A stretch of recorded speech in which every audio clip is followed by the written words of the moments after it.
नमस्कार। जय श्री जगन्नाथ। दर्शक बंधु, अनेक आलोचना पर्यालोचना हेउची मालिका विषय 29 तारिख परठारु कौन सबु घटना घटिब। शनिदेव सबु ग्रह को चलन करती, किंतु मीन राशि को चलन कले कहीं एभली परिस्थिति उपजिब बोली कथा आसुची। सीधा सड़क आम सहित जोड़ी होती नेमाल बाबा। आम आप देखिपे आम सहित जोड़ी होती नेमाल बाबा। सीधा सड़क नेमाल बाबा सहित कथा बाबा तो अनेक मीन शनि विषय कही सारी, किंतु आज स्वतंत्र भाव सीधा कथा सबु राशि को शनिदेव चलती, किंतु शनिदेव जितेबाला मीन राशि को आसती एत कथा कहीं आसूची, कौन सब परिस्थिति जटिल हो आग को 29 तारिख पर सीधा सड़क बाबा सहित कथा आम सहित जोड़ी रुहतु भिडर शेष पर्यंत। बाबा आपन को आम चैनल को स्वागत एवं प्रणाम। हरिओम। जय जगन्नाथ, जय पंचसखा, जय श्री अच्युत, जय कलिकीराम। हे अगणित श्रोता मंडली, आपण मैंने अनुध्यान करंतु। आज आम सहित जोड़ी होती भक्ति देवानंद चैनल रे। देवानंद आम पाखे अच्छा जो कथा कहले मीन शनि कथा, तेणु मीन शनि तो गोटे स्वतंत्र कथा। आ प्राय चिरस्मरणीय समस्तंकर। मीन शनि प्राय समस्तंकर चिर स्मरणीय कहीं ना। शनि जितेबाला मीन राशि की आसवे से गोटे स्वतंत्र क्रिया ए पृथ्वी बक्षे हम। स्वतंत्र क्रिया ए पृथ्वी बक्षे हम। तेणु कौन हम ए बाबद महापुरुष बहुत शास्त्र रे बहुत कथा कही, बहुत चैनल रे बहुत वक्ता कही। आपण मैंने शुणुंट आगु को आउरी शुणवे। तेणु एठी जो मीन शनि कथा पचार महापुरुष गोटे कथा कहले, मुझे गोटे कथा तो कही आसूची प्राय प्रत्येक चैनल जे मीन राशि की शनिश्चर गमन कले हेमंत भियाण भारा निवारणे प्रभु देवराय मर्त्य ओह्लैबे जाण। तेणु भारार दुख को निवारण करिबा पाई, भारार दुख को निवारण कराए पृथ्वी भाराभरर दुख निवारण करिबा पाई प्रभु मर्त्य को आसीबे, जो कथा लिखिचंती महापुरुष। तेणु मीन शनि बेले बहुत घटना हुए। खाली मीन शनि जे एबे हला ये कथा नुह, प्रति 30 वर्ष थरे मीन राशि के शनिश्चर आसंती। तेणु जो बाबा आपन कहते प्रति 30 वर्ष थरे मीन राशि को शनि चलन करती, किंतु बाबा सबु राशि को तो शनि चलन करती, किंतु मीन राशि को जितेबाला चलन करती सेतबेले एमिति भयावह परिस्थिति घटियो बोली कहीं कथा आसुची। हाँ, कथा आसुची एइथि कि जेहेतु पृथ्वीर राशि होउची मीन, पृथ्वीर राशि होउची मीन राशि। तेणु पृथ्वी बक्षे मीन राशि हेले जन्म शनि आसीबो हैला कि। तेणु जेतेबेले जन्म को शनि आसीबो, शनि जन्म रे बहुत क्षय क्षति करे, बहुत लाभ मध्य दिए। बहुत क्षय क्षति करे, बहुत लाभ मध्य देई थाए। तेणु ये जो लाभ क्षतिर हिसाब किताब से हूँ गोटे स्वतंत्र कथा। ताकू महापुरुष कहले, अच्युतानंद महापुरुष कलम करछंती, कहले धारारे जे थीबे सर्वे विहन हो इवे, धारारे चलिवा लोक सरबे रहिबे। कहले जो माने धारारे थिबे, नीति रे थिबे, नियम रे थिबे, आचार विचार रे थिबे, से माने पार उद्धार हेजिबे। तेणु धारारे चलिबा लोक सरबे रहिबे। जो माने धारारे थिबे समस्ते रहिबे, शांति मैत्री स्थिति रे रहिबे। तेणु एठी हब कण ना, एठी कଳି शेष हेब जानी था तू राम, कुशी द्रव्य हानि हेब, लांचुआ पेंचुआ खचुआ मिछुआ बछा बछी सबु हब। तेणु एमिति केमिति वर्तमान बछा बछी होउची ताहा तो आपण माने अनुध्यान करूचंती। से टिके खाली देखौची सूचक, आगामी दिन अच्छी तार भयंकर कार्यक्रम हम। ये जिते लांचुआ पेंचुआ खचुआ मिछुआ अच्छा ये सब आपणा छाए बछा बछी हो। तेणु कहीं क्या बाछे। तेणु प्रकृतिर खेल हो प्रबल। ये पुरुष होइबे लीन, स्वामी सुर को कुवाक्य कहे करें हतमान्य। तेणु ये नारी जाति उच्छृंखल हेबे। जितेबाला नारी जाति उच्छृंखल हेबे, जितेबाला प्रकृति उच्छृंखल होती सेतेबाला पृथ्वीर परिवर्तन होती। आपण काली अवतार देखंतु, दुर्गा अवतार देखंतु, जो प्रकार कथा होता। तेणु वर्तमान नारी समाज को आपण माने आखि आगे देखुचंती, आगु को मध्य देखिबे। तेणु ये जो स्वाधीन पाईगला परे वर्तमान आम सरकार कौन करदे, ନା ନାରୀ ମାନଙ୍କର ଯେତିକି ଭାଗ ପୁରୁଷର ସେତିକି ଭାଗ। ତେଣୁ ଏଠି କେହି କାହାକୁ ମାନିଲେ ନାହିଁ। କିନ୍ତୁ ପୂର୍ବର ଯୋଉ କଥା ଥିଲା ସ୍ୱାଧୀନ ହେଲା ଭଲ ଅଛି, ଅସୁବିଧା କିଛି ନାହିଁ, ନାରୀ ଜାତି ସ୍ୱାଧୀନ ପାଇବା ଦରକାର। ତେଣୁ ମାର ହଉଛି ଏ ସଂସାର, ତେଣୁ ସଂସାର ଗଢିଛି, ପ୍ରକୃତି ଗଢିଛି ସଂସାର, ପୁରୁଷ ହୁଏ ହରବର। ତେଣୁ ଏଠି ପ୍ରକୃତିର ହଉଛି ସଂସାର, ଏ ସଂସାର ହଉଛି ମାୟା। ମାୟା କହିଲେ ଯେ କି ନାରୀ। ତେଣୁ ଏଇ ଯୋଉ ନାରୀର ମାୟା, ଏ ସଂସାର ଗଢିଛି, ମାୟା ସଂସାରରେ ଯାର ଲୀଳା ଯା ନାମ ଭବ ଜଳେ ଭେଳା। ତେଣୁ ମାୟା ସଂସାର ଭିତରେ ସେ ଗୋଟେ ଲୀଳା କରୁଛନ୍ତି। କିଏ? ନା ପ୍ରଭୁ ଗୋଟେ ଲୀଳା କରିବା ପାଇଁ କି ସ୍ୱତନ୍ତ୍ର ଗୋଟେ ଖେଳ ଘର ଏଠି ସୃଷ୍ଟି କରିଛନ୍ତି। ତେଣୁ ଏ ପୃଥିବୀ ବକ୍ଷରେ ଯୋଉ ଖେଳ ଘର ତିଆରି କରିଛନ୍ତି, ଇଏ ସବୁ ଖେଳଣା ତିଆରି କରିକିରି ଛାଡି ଦେଇଛନ୍ତି। କଣ୍ଢେଇ ଯେମିତି ଆମେ ବିଭିନ୍ନ ପ୍ରକାର ଖେଳନା ଦେଖିବାକୁ ପାଉଛେ, ସେମିତି ବିଭିନ୍ନ ପ୍ରକାର ଜୀବଜନ୍ତୁ କରିକିନି ପ୍ରକୃତିକି ଧରିକିନି ପ୍ରଭୁ ଗୋଟେ ଖେଳ ଘର ତିଆରି କରିକିନି ସେ ବସିକିରି ଖେଳୁଛନ୍ତି। ବାବା ସେଇ କଥା ବିଷୟରେ ବାବା ଆପଣ କହୁଛନ୍ତି ଭୟାବହ ଘଟଣା ଆଗକୁ ଘଟିବ। ବାବା 29 ତାରିଖ ପରଠାରୁ ଯେତେବେଳେ ମୀନ ରାଶିକୁ ଶନିଦେବ ଯେତେବେଳେ ଚଳନ କରିବେ, ସେତେବେଳେ କଣ ମାନେ ପୃଥିବୀରେ ଏବଂ ବ୍ରହ୍ମାଣ୍ଡରେ ତାର ପ୍ରଭାବ ପଡିବ? ହଁ ହଁ, ସାରା ପୃଥିବୀରେ ପଡିବ। ସାରା ପୃଥିବୀ ସହ ଏ ଗ୍ରହମଣ୍ଡଳରେ ମଧ୍ୟ ତାର ପ୍ରଭାବ ପଡିବ। ସେ ଗ୍ରହମଣ୍ଡଳରେ ଯେତେବେଳେ ପ୍ରଭାବ ପଡିବ, ଏଠୁ ହବ କଣ ନା ଚନ୍ଦ୍ର କିରଣ ମଳିନ ଦିଶିବ, ସୂର୍ଯ୍ୟ କିରଣ ତେଜ ପ୍ରକାଶିବ। ବାବା ଆଗକୁ ତ ଖରା ଦିନ ଆସିଯାଉଛି, କିନ୍ତୁ ଏବେ ଆମେ ଯାହା ଜାଣୁଛୁ ଆପଣ କିଛି ସମୟ ପୂର୍ବରୁ କହିଲେ ଯେ ବଛା ବଛି ହେଇଯିବେ। କଣ ବଛା ବଛି ହେଇଯିବେ? କେତେ ବଛା ବଛି ହେଇଯିବେ? ହଁ, ବଛା ବଛି ବହୁତ ପ୍ରକାର ଚାଷୀ ଯେତେବେଳେ ତାର ଜମିରେ ଧାନ ତିଆରି କରେ କି ଅଲଗା ପନିର ତିଆରି କରେ, ବିଭିନ୍ନ ପ୍ରକାର ଘାସ ଅନାବନା ବଣ ଜଙ୍ଗଲୀୟ ଗଛ ଗୁଡିକ ଉଠେ। ତେଣୁ ଚାଷୀ କଣ କରେ ନା ତାକୁ ବାଛି ବାଛିକା ଚାଲେ। ସାଧାରଣ ଆମର ଗୋଟେ କଥା ଅଛି, ଧାନ ଆଗେ ବୁଣା ହଉଥିଲା। ମୋର ମନେ ଅଛି, ବୁଣା ହେଲା ପରେ ଯଦି ବାଳୁଙ୍ଗା ହେଲା କି ରାହାଡି ହେଲା, ତାକୁ ଚାଷୀ କଣ କରୁଥିଲା ନା ତାକୁ ଦିଗାରିଆ ବେଉଷଣ କରୁଥିଲା। ଗାରେ ବେଉଷଣ ମାନୁ ନଥିଲା, ଦିଗାରେ ବେଉଷଣ କରୁଥିଲା। ଯେତେବେଳେ ଦିଗାରେ ବେଉଷଣ କରୁଥିଲା, ତଥାପି ଯେତେବେଳେ ନ ମାନିକିରି ସେ ବାଳୁଙ୍ଗା ପରସେଣ୍ଟ ଅଧିକା ହେଲା, ସେ ତାକୁ ଦିଗାରେ ଚଢିକିରି ମହି ଦଉଥିଲା। ଚଢିକିରି ମହି ଦଉଥିଲା। ତେଣୁ ବର୍ତ୍ତମାନ ପ୍ରାୟ ସେଇ ମହି ଦବା ସମୟ ଆସିଛି। ଏଇ ଯୋଉ ମହି ଦବା ସମୟ ଆସିଛି, ଇଏ ସବୁ କଣ କରିବ ନା ଏଇ ପ୍ରକୃତି ଗୁଡିକ ମହି ଦବ। ଯୋଉ କଥା ମହାପୁରୁଷ କହିଲେ, ଏବେ ଲୁହା ମହି ବୁଲିବ।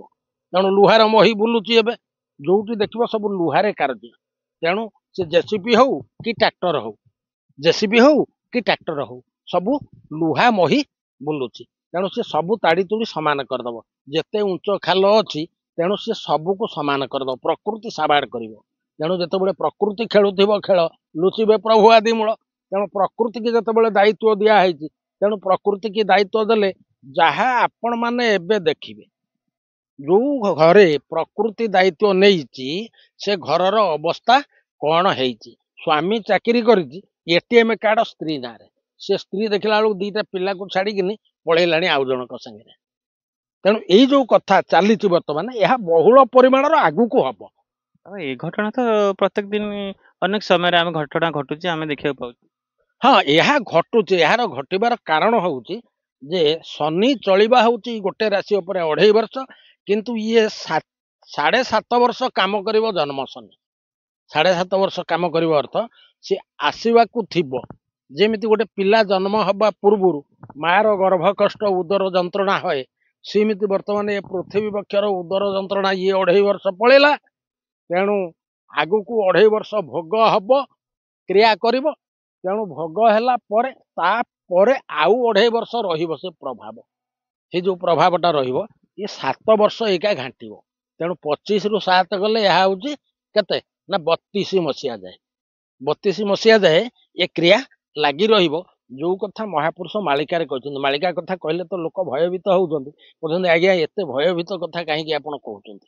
ଇଏ ତ ଭୟଭୀତ କଥା ନୁହେଁ, ଯାହା ସତ୍ୟ କଥା ତାହା ପ୍ରକାଶ ହଉଛି। ତେଣୁ ଆପଣ ମାନେ ଭୟଭୀତ ହଉଛନ୍ତି କାହିଁକି? ଭୟଭୀତ ହବାର କିଛି କାରଣ ନାହିଁ। ତେଣୁ ଭୟଭୀତ ହବାର କାରଣ ଏଇଆ ଜଣା ପଡେ ଯେ ଆପଣ ମାନଙ୍କ ଭିତରେ କିଛି ୱିକ୍ ରହୁଛି, ଦ୍ୱନ୍ଦ୍ୱ ରହୁଛି। ତେଣୁ ସେ ଦ୍ୱନ୍ଦ୍ୱକୁ ପରିଷ୍କାର କରିଦିଅନ୍ତୁ।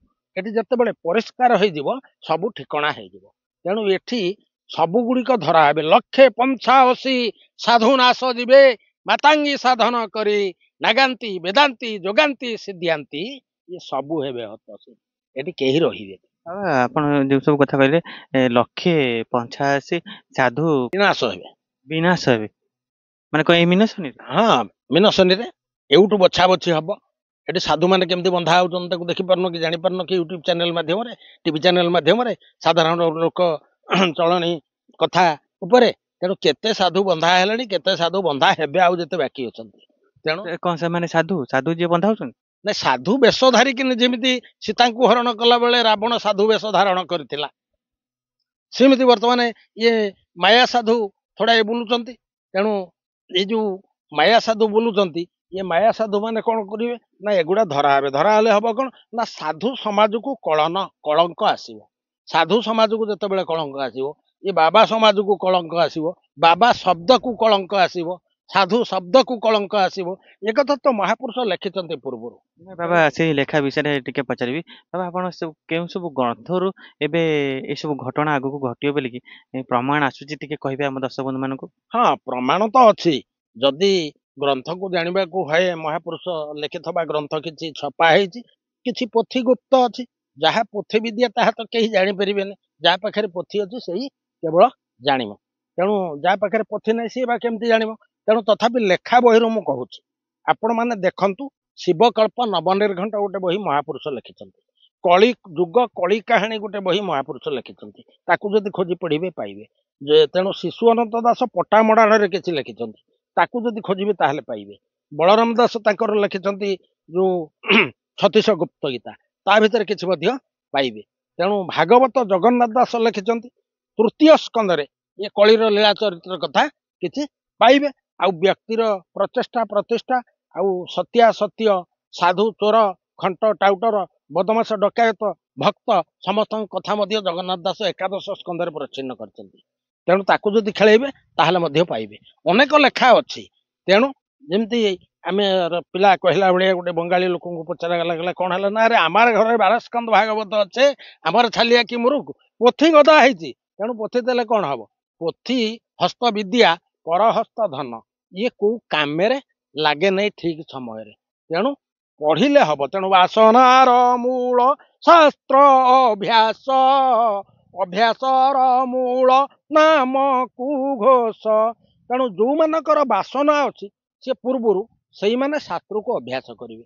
ତେଣୁ ପୂର୍ବର ଯଦି ବାସନା ନାହିଁ, ଶାସ୍ତ୍ର ଥିଲେ ମଧ୍ୟ ତାକୁ ଅଭ୍ୟାସ କରିହବ ନାହିଁ। ତେଣୁ ଅନାଭ୍ୟାସ ବିସଙ୍ଗ ବିଦ୍ୟା ଅଜିନ୍ୟ ଭୋଜନଙ୍ଗ ବିଷ, ବିସଙ୍ଗୋଷ୍ଠୀ ଦରିଦ୍ରସ୍ୟ ବୃଦ୍ଧସ୍ୟ ତରୁଣୀ। ଅଭ୍ୟାସ ନ କଲେ ବିଦ୍ୟା ଗୁଡାକ ବିଷ ଭଳିଆ ଲାଗିବ। ତେଣୁ ଅଭ୍ୟାସ ନଥିବ, ପଢି ନଥିବ, ଶୁଣି ନଥିବ, ହଠାତ୍ କିନି ଶୁଣିଦେଲେ ବିଷ ଭଳିଆ ଲାଗିବ।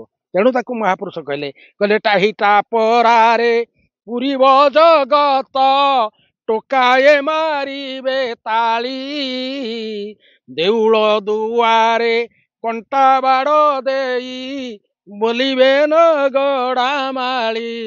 ଦେବାନନ୍ଦ ଗୋଟେ କଥା ନେମାଳ ବାବା ଯେତେବେଳେ କହେ, ସେତେବେଳେ କାହାକୁ ଉପର୍ଦ୍ଧ ରଖି କହେନି। ଯେମିତି ମହାପୁରୁଷ ଲେଖିଛନ୍ତି କାହାକୁ ଉପର୍ଦ୍ଧ କରିକିରି ଲେଖି ନାହାନ୍ତି। ତେଣୁ ଯାହା ଚିରନ୍ତନ ସତ୍ୟ ସେଇ କଥାକୁ ସେ ଲେଖିଛନ୍ତି। ଆଉ ନେମାଳ ବାବା କହିଲେ ସେଇ ଲେଖାରୁ କହେ, ଆଉ ଚିରନ୍ତନ ସତ୍ୟ ଫଳେନେ ପରିଚୟତେ, ଯାହାକୁ ଉପଭୋଗ ସମସ୍ତେ କରୁଛନ୍ତି ଆଉ ଆଗକୁ କରିବା। ତେଣୁ ପୃଥିବୀ ବକ୍ଷରେ ଯେତେବେଳେ ଆମେ ଜନ୍ମ ନେଇଛେ ରବି ତଳେ, ତେଣୁ ସୂର୍ଯ୍ୟଙ୍କ କିରଣ ବା କୋଉଠି ନ ପଡୁଛି, ସମଗ୍ର ବିଶ୍ୱରେ ପଡୁଛି। ତେଣୁ ସୂର୍ଯ୍ୟଙ୍କ କିରଣ ଯଦି ସବୁଠି ପଡୁଛି, ଏ ଶବ୍ଦ ତରଙ୍ଗ କୋଉଠି ନ ବାଜୁଛି, ସବୁଠି ବାଜୁଛି। ତେଣୁ ତାକୁ ଗ୍ରହଣ କରିବା ଲୋକ ଅଛନ୍ତି, କିଛି ଗ୍ରହଣ କରିବେ, ଆଉ କିଛି ଅଛନ୍ତି ଦୁର୍ବୃତ୍ତ, ହିଂସୁକ, ପାଷାଣ୍ଡ, ସେମାନେ ଗ୍ରହଣ କରିପାରିବେନି। ସେମାନେ କମେଣ୍ଟ ବକ୍ସରେ ବସିକିରି ଲେଖିବେ କଣ ନା, ବାବା ଭଲ ନୁହଁ, ବାବା ଅମକ କଥା କହିଲେ, ବାବା ସମକ କଥା କହିଲେ। ଆରେ ବାବା, ତମେ ତ ବହୁତ ପାଠ ପଢିଛ, ବହୁତ ବୁଦ୍ଧି ଅଛି, ବହୁତ ଜ୍ଞାନ ଅଛି, ବିଜ୍ଞାନ ଯାଇ କୋଉଠି ହେଲାଣି। ତେଣୁ ତମେ ଶାସ୍ତ୍ରକୁ ପଢୁନ, ବାସନାର ମୂଳ ଶାସ୍ତ୍ର ଅଭ୍ୟାସ। ତେଣୁ ପରମ୍ପରାକୁ ନେଇ ବର୍ତ୍ତମାନର ପରିପ୍ରକାଶ, ବର୍ତ୍ତମାନକୁ ଯଦି ଗଢି ତୋଳିବ ଆଗାମୀ ଦିନର ଭବିଷ୍ୟତ। ତେଣୁ ତମେ ଯଦି ତମ ବାପା ମାଙ୍କୁ ନ ପଚାରିବ, ତମେ ଯଦି ଗୁରୁ ଗୁରୁଜନକୁ ନ ପଚାରିବ, ତମକୁ ନିନ୍ଦା କରିବା ପାଇଁ ଏ କଥାକୁ ଶୁଣିକିନି ତୁମଠାରୁ ଛୋଟ ଛୋଟ ପିଲାମାନେ ସବୁ ଶିଖିକିନି ରେଡି ହେଇଗଲେଣି। ତମେ ଗୋଟିଏ ଲୋକକୁ ହଇରାଣ କରିବ ଇଏ କମ୍ପ୍ୟୁଟର ମାଧ୍ୟମରେ କି ଚ୍ୟାନେଲ, ଇଏ ଯୋଉ ଆମର ଫେସବୁକ୍ କି ୟୁଟ୍ୟୁବ ହଉ କି ଆମର ଇନଷ୍ଟାଗ୍ରାମ ହଉ କି ହ୍ୱାଟ୍ସଆପ ଗ୍ରୁପ ହଉ, ନା ନାଇଁ କି? ଯେ ଦେଖିବେ ଇଏ ପିଲାମାନେ ତମଠୁ ଚାଲାକ, ସେମାନେ ଦେଖିବେ ଯେ ଇଏ ଲୋକଟା କାହିଁକି ଏମିତି କରୁଛି, ତାକୁ ଟିକେ ମଜା କରିବା। ତେଣୁ ଇଏ ସବୁ ମଜାକରେ ପଳେଇ ଯିବ। ତେଣୁ ସାବଧାନ, ଯାହା ଆପଣେ ଅରଜିବ ତାହା ଉପଭୋଗ କରିବ। ତେଣୁ ଆପେ ଅର୍ଜିବା କର୍ମମାନ, ଭୁଞ୍ଜିବ ବସି ସାବଧାନ। ତେଣୁ ସାବଧାନ ହେଇଯାଅ, ଆସୁଛି ମୀନ ଶନି, କେହି ରକ୍ଷା କରିବେନି। ତେଣୁ ନିଜକୁ ନିଜେ ରକ୍ଷା ହେବ। ପ୍ରଭୁ କାହାକୁ ରକ୍ଷା କରନ୍ତିନି, ପ୍ରଭୁ କାହାକୁ ଦଣ୍ଡ ଦିଅନ୍ତିନି, ପ୍ରଭୁ କାହାକୁ କିଛି କୁହନ୍ତିନି, ପ୍ରଭୁ କାହାଠୁ କିଛି ନିଅନ୍ତିନି। ମାତ୍ର କରିବା କର୍ମ, କରିବା କର୍ମ। କଳି ଯୁଗ ଗୋଟା କରିବାର ଯୁଗ, କରିବା ଫଳକୁ ପାଇ ଯାହା କରୁଥିବ ତାହା ହିଁ ଭୁଞ୍ଜିବ, ଶୁଣରେ ବ୍ରଜ ତନୟ। ତେଣୁ ବେଳ ଆଉ ନାହିଁ, ଏ ବେଳ ନିକଟ ହେଲାଣି। ତେଣୁ ଏଠି କେତେବେଳେ ଡେରି ହଉଥିଲା, କେତେବେଳେ ସମୟ ଯାଉଥିଲା। ପରୀକ୍ଷିତ ଯେତେବେଳେ ଜାଣିଥିବେ ନେଇକିନି ଋଷିଙ୍କ ବେକରେ ସର୍ପହାରଟା ପକେଇଦେଲା, ସାପଟାକୁ ଗୁଡେଇ ଦେଲା। ତେଣୁ ତାକୁ ସର୍ପ ଦଂଶିବା କଥା ଆସିକିନି ତାଙ୍କ ପୁଅ ଅଭିଶାପ ଦେଲା। ତେଣୁ ତାକୁ ଟିକେ ସମୟ ଲାଗୁଥିଲା, ବର୍ତ୍ତମାନ ଜମା ସମୟ ଲାଗିବନି। ଆଜି କଥା କାଲି ଫଳିଯିବ। ତେଣୁ ସାବଧାନ, ଏ ପ୍ରକୃତି ସବୁବେଳେ ଚାହିଁ ବସିଲାଣି। ମୀନ ଶନିଠୁ ଆଉ ଟିକେ କ୍ଲାଇମେଟ ବଦଳିଯିବ। ତେଣୁ ବଦଳିଲେ ବଦଳିବ ଆପଣା ପ୍ରକୃତି, ଯଦି ବଦଳିବ ଦିନେ ଭାରତ ସଂସ୍କୃତି। ତେଣୁ ବର୍ତ୍ତମାନ ଆପଣମାନେ ଦେଖିପାରୁଥିବେ 4-5 ଜଣ ଲୋକଙ୍କ ପାଇଁ, 4-5 ଜଣ ବ୍ୟକ୍ତିଙ୍କ ପାଇଁ ଏ ସୃଷ୍ଟି ଧ୍ୱଂସ ହବାକୁ ଯାଉଛି। 4-5 ଜଣ କାହାକୁ ଆପଣ ଇଙ୍ଗିତ କରୁଛନ୍ତି? ହଁ, 4-5 ଜଣ ଲୋକ କାହାକୁ ଇଙ୍ଗିତ କରିବା। ତେଣୁ ବର୍ତ୍ତମାନ ତ ପ୍ରାୟ ସମସ୍ତେ ଜାଣିଛନ୍ତି, ସାରା ବିଶ୍ୱରେ ସମସ୍ତେ ଜାଣିଛନ୍ତି। ଏ 5-7 ଜଣ ଲୋକ ଯଦି ମିଶିଯିବେ ତାହେଲେ ଶାନ୍ତି ହେଇଯିବ ବିଶ୍ୱ। ତେଣୁ ସେ କଥା ନରେନ୍ଦ୍ର ମୋଦି ଆମର ଭାରତର ପ୍ରଧାନମନ୍ତ୍ରୀ ସାରା ବିଶ୍ୱରେ ବସିକିରି କହୁଛନ୍ତି, ଯୋଉ ଜାଗାକୁ ଯାଉଛନ୍ତି, ଯେ ଶାନ୍ତିର ପ୍ରତୀକ, ଶାନ୍ତିର ବାର୍ତ୍ତା। ଭାରତବର୍ଷ ହଉଛି ଶାନ୍ତିର ଦେଶ। ତେଣୁ ଯୋଉ ଦେଶରେ ଜଗନ୍ନାଥ ବିଜେ କରିଛନ୍ତି, ତେଣୁ ଜଗନ୍ନାଥଙ୍କ ପରମ୍ପରା ହଉଛି ଶାନ୍ତି, ମୈତ୍ରୀ, ସ୍ଥିତି। ତେଣୁ ମୈତ୍ରୀ ସ୍ଥାପନ କରିବା ପାଇଁ। ତେଣୁ ଏଇ ଯୋଉ 4-5 ଜଣ ଲୋକ କହିଲେ, ଇଏ 4-5ଟା ଦେଶରେ ଚାଲିଛି ଯୋଉ ଯୁଦ୍ଧ, ସେ ମୁଖ୍ୟ ଲୋକଙ୍କୁ ତ ଆପଣ ମାନେ ଜାଣି ସାରିବେଣି। ମୁଁ କହିବା ପୂର୍ବରୁ ଯଦି ଏମାନେ ଏକତ୍ରୀକରଣ ହେଇ ବିଶ୍ୱରେ ଶାନ୍ତି ବାଟନ୍ତି ତାହେଲେ ଠିକଣା ହେଇଯିବ। ଇଏ 4 ଜଣ। ତେଣୁ ବେଳ ଥାଉ ମୂଢ ନର, ମହାମନ୍ତ୍ର କର ସାର, କୁଳମଣି ଗଳାହାର, ରାମ ରାଜୀବ ଲୋଚନ। ତେଣୁ ଡାକି ଡାକି କହେ ନେମାଳ ବାବା, ନ ଜାଣି ନ ଶୁଣି ନ ମାର ଢାବା। କାହିଁକି ନା ଏଠୁ କେହି ନେଇନାହିଁ କିଛି, ନା କେହି ନେଇପାରିବେ ନାହିଁ, ନା ଏଠି ରହିନାହିଁ କେହି, ନା ରହିପାରିବେ ନାହିଁ। ତେଣୁ ରହିନାହିଁ କେହି, ରହିବେ ନାହିଁ ଏ ଭବରଙ୍ଗ ଭୂମି ପରେ, ସର୍ବେ ନିଜ ନିଜ ଅଭିନୟ ସାରି ବାହୁଡ଼ିବେ କାଳ ବେଳେ।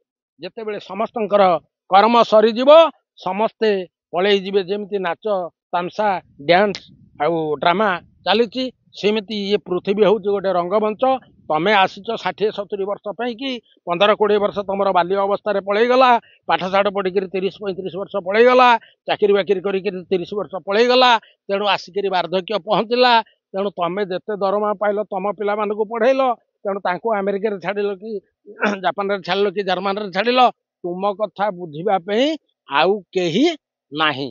ତେଣୁ ଉଦ୍ଧାର ପାଇବା ପାଇଁ କି ହେଲେ କେବଳ ଭଗବତ ଚେତନ ଆଉ ଭଗବତ ନାମକୁ ଧ୍ୟାନ କରିବା, ଜପ କରିବା, ଶାନ୍ତି ମୈତ୍ରୀରେ ରହିବା, ସମସ୍ତଙ୍କ ସ୍ନେହ ଶ୍ରଦ୍ଧାକୁ ବୁଝିବା। ତେଣୁ ଏହା ହଉଛି ଆଧ୍ୟାତ୍ମିକ ତତ୍ଵର ମୂଳ ଅସ୍ତ୍ର। ତେଣୁ ଆଧ୍ୟାତ୍ମିକ, ଅଧିଦୈବିକ, ଅଧିଭୌତିକ 3 ତତ୍ଵକୁ ନେଇକିନି ଏ ସୃଷ୍ଟି ଚାଲିଛି। ତେଣୁ ତ୍ରିଗୁଣକୁ ନେଇକିନି ଏ ଶରୀର ସୃଷ୍ଟି ହେଇଛି। ତେଣୁ ତ୍ରିଗୁଣକୁ ନେଇକିନି ମଧ୍ୟ ଏ ଶରୀର ଚାଲିଛି। ତେଣୁ ତ୍ରିଗୁଣ ତତ୍ଵରେ ସମସ୍ତେ ବନ୍ଧା ହେଇଛନ୍ତି। ତେଣୁ ଜଗନ୍ନାଥ ଦାସ ଭାଗବତରେ ଗୋଟେ କଥା କହିଲେ ଯେ ତ୍ରିଗୁଣ ରଜୁ କରେ ଧରି, ମୃଗୀ ନଚାଏ ନରହରି। ତେଣୁ ସମସ୍ତଙ୍କୁ କଣ୍ଢେଇ ନାଚ ଭଳି ସେ ନଚେଇ ନଚେଇ ଚାଲିଛି। ତେଣୁ ଯାହା ହଉ, ହେ ସଜନ, କହିବାର ତାତ୍ପର୍ଯ୍ୟତା ଏତିକି ଯେ ସଫଳ ହବ ଯଦି ଆପଣ ମାନେ କର୍ମରେ ଲଗାନ୍ତି। ତେଣୁ ଭଲ ଯାହା ଆପଣ ମାନଙ୍କୁ ଲାଗିବ ବାଛିକିରି କାମରେ ଲଗାନ୍ତୁ। ଯାହା ମନ୍ଦ ଜଣା ପଡେ ତେଣୁ ତାକୁ ଫିଙ୍ଗି ଦିଅନ୍ତୁ। ତେଣୁ ନା ମୁଁ କହୁଛି ବୋଲି ଇଏ ମୋ କଥା ନୁହଁ, ପୂର୍ବୁ ଖଞ୍ଜିଛି ବିଧାତା, କର୍ମ ବାମ ହେଲେ କଳ୍ପନା ଗ୍ରାସିବ, ପ୍ରକୃତି କାଟିବେ ଚିତା। ଜୟ ଜଗନ୍ନାଥ। ବାବା ଆପଣଙ୍କୁ ବହୁତ ବହୁତ ଧନ୍ୟବାଦ। ଦର୍ଶକ ବନ୍ଧୁ, ଆଜିର ତ ସମୟ ହୋଇଯାଇଛି, ଅନେକ ସମୟ ହୋଇଯାଇଛି। ଆଜିର ଅଧ୍ୟାୟକୁ ଏଇଠି ବିରାମ ଦେଉଛୁ। ଆଉ ଏକ ନୂତନ ଅଧ୍ୟାୟରେ ଆପଣଙ୍କ ସହିତ ସାକ୍ଷାତ ହେବ। ସେ ପର୍ଯ୍ୟନ୍ତ ରହୁଛୁ। ଜୟ ଶ୍ରୀ ଜଗନ୍ନାଥ, ଜୟ ପଞ୍ଚସଖା।